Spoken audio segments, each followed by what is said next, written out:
এই মুহূর্তে সবথেকে বড় খবর, রায়না 2 নম্বর ব্লকের তৃণমূল কংগ্রেসের ব্লক সভাপতি সৈয়দ কলিমউদ্দিন, যিনি বাপ্পা নামেও পরিচিত, তাকে আটক করলো মাধবদীঘি থানার পুলিশ। এই মুহূর্তে সবথেকে বড় খবর, এক্সক্লুসিভ দেখছেন আপনারা।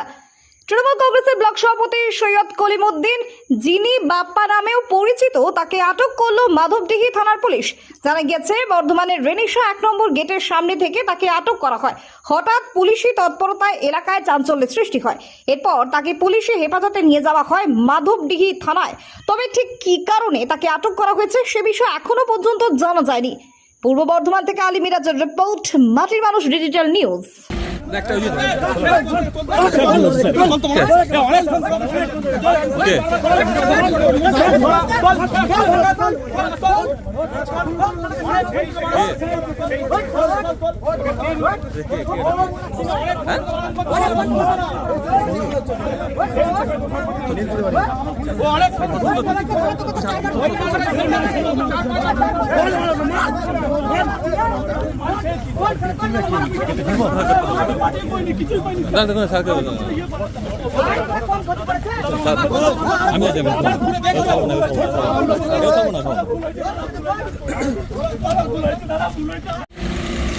এই মুহূর্তে সব থেকে বড় খবর,